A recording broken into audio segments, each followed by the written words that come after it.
Hello, and welcome to Marshall Close Up, the show where we interview interesting people in the community and learn something new about them. Brought to you by the Marshall County Media Arts class.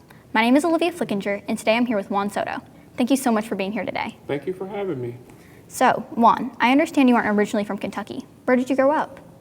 Well, I was born in Puerto Rico, in this small town called Salinas. I was born in a town called Ponce, spelled like Ponce de Leon, the explorer. And I was in Puerto Rico until I was about 7 years old, and my mom moved us to Philadelphia, where her sister was when I started the second grade. What was it like being born in Puerto Rico? I loved it there. We were surrounded by the ocean, so there were always things going on at the beach. I loved fishing. I never learned how to swim, which is interesting for someone who was born on an island. But I couldn't swim. I sink right to the bottom. But yeah, it's fun there. The weather's great. The people are great. Surrounded by family, all my cousins. We got to run around in my grandma's neighborhood and play games outside all day, every day. Philadelphia was a little bit different. When we moved there, the only family we had there was my aunt and our three cousins that lived there. And that was very, very different for us, a huge change. We lived in the inner city there, so things weren't as safe as they were back in Puerto Rico. But still, we had fun. We played a lot outside and had fun with our friends and cousins. What brought you to the States? Well, my mom she wasn't getting anywhere with finding work in Puerto Rico, and her relationship with my dad broke down, and so she was just looking for more opportunity for us, and she wasn't finding it in Puerto Rico. So she just left. She got us on an American Airlines flight, and we never went back. We went back to visit, but we lived in Philly going forward. Do you have the chance to go back like recently? Yes. We've been back several times. I've taken my wife there now twice. We've been married a few years, and she's been there a few times. My mom recently moved back there. She bought the house next door to where my grandma lived a few years back, and she's been remodeling it, and so she's living back there. So we've gone over to visit her. My wife has gotten a chance to experience the food there, which she really likes. I get to cook it for her sometimes, but when we get to visit, I still have a lot of family there, so it's fun to see everyone and that get that feeling of being home. Even though when I left there when I was really young, I was 7, it always feels like home to me when I'm there. Tell me a little bit more about the food. All right, so mainly growing up, my mom made rice and beans most of the time. And it's not like rice and beans that you would get at a Mexican restaurant. It's a little bit different, but a lot of rice in Puerto Rican cuisine for sure. A lot of plantains. Plantains cooked in very different ways. We have these, they're called tostones, which is, for people who don't know what a plantain is, it's in the banana family. It's just like a lot bigger than a banana. And you can eat it when it's green if you cook it.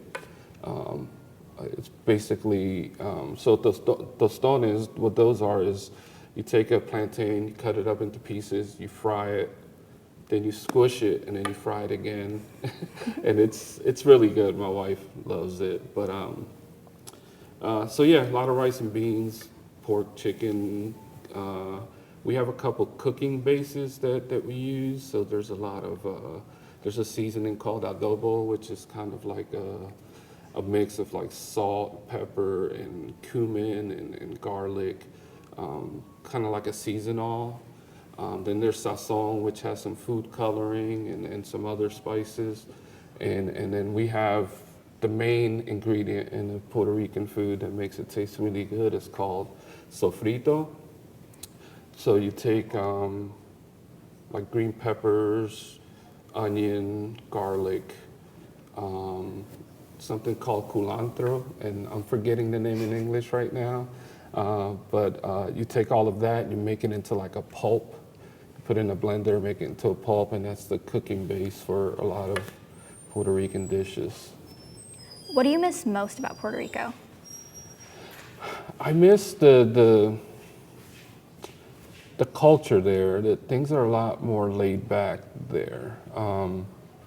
Living here in the States and doing the type of work that I do, everything is like really go, go, go. Everything's about getting things done, and things kind of move really fast. In Puerto Rico, things move a lot slower.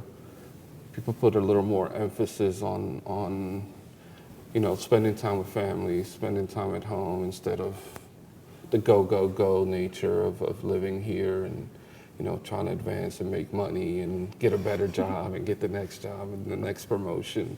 Things are a lot more laid back there. So I would say that. Are you close with your family? Yes, very.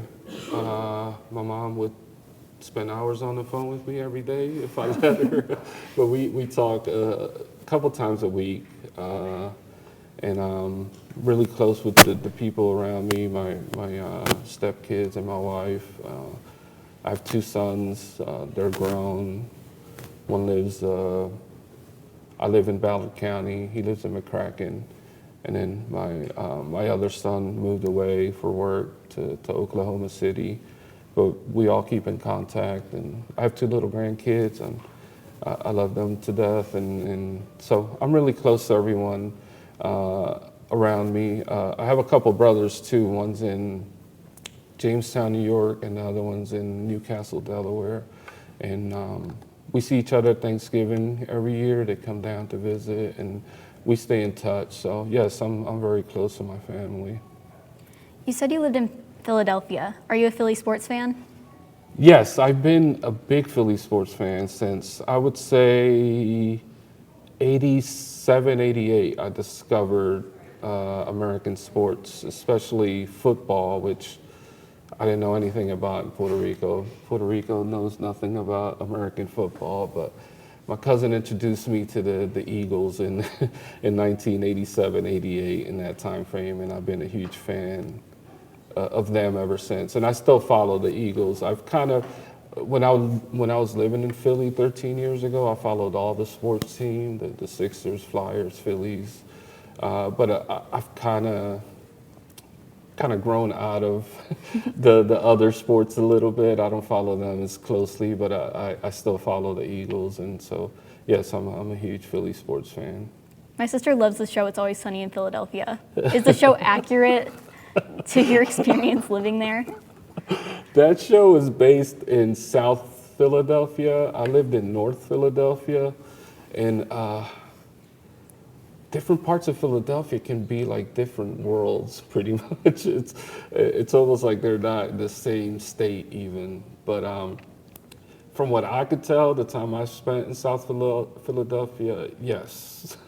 I mean, it's a TV show, right? So they're really over the top.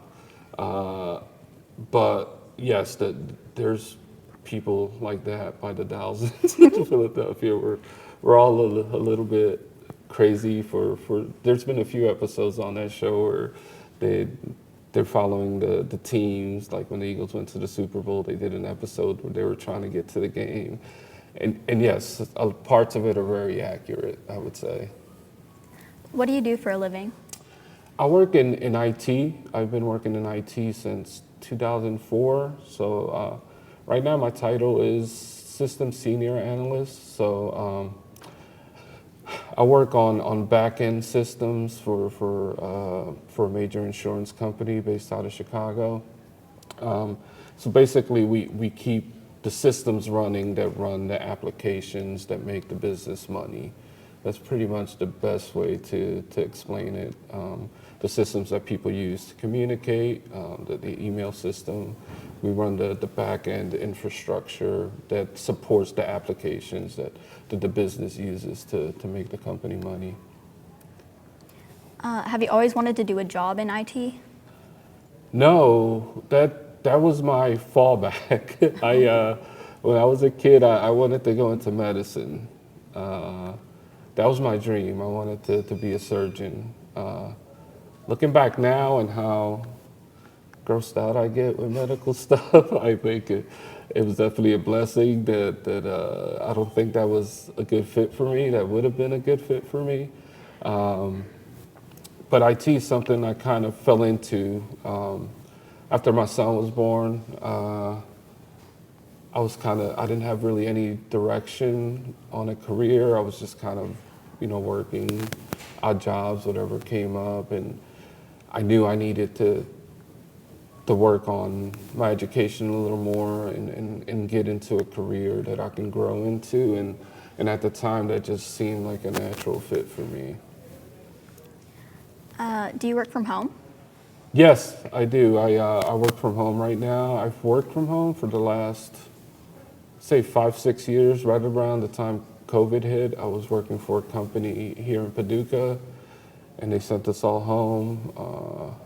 And since then, I've left that company and got a remote job with the company I work for now, but still working from home. And that can have its pluses and minuses. The isolation is kind of strange to me. I've worked in offices my whole life and been really close with my coworkers, and we go out to lunch or we'd invite each other to things, and kind of that whole social interaction I don't get at all anymore, really.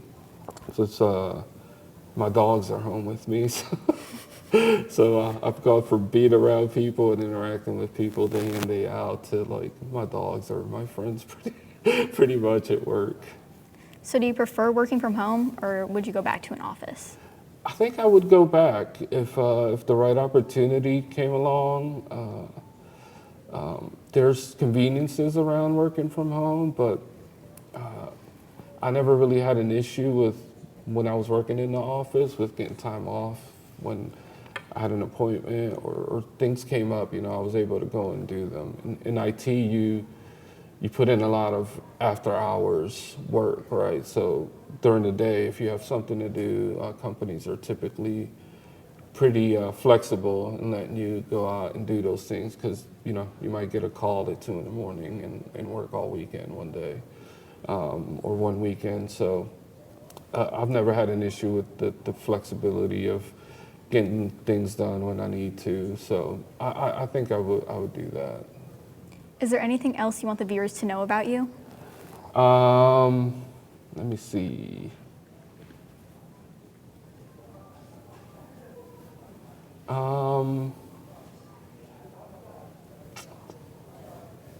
Nothing really comes to mind right away. No, I really can't think of anything else. All right, well, once again, thank you so much for being here. I'm Olivia Flickinger with the Marshall County Media Arts class. Thank you so much for watching Marshall Close Up.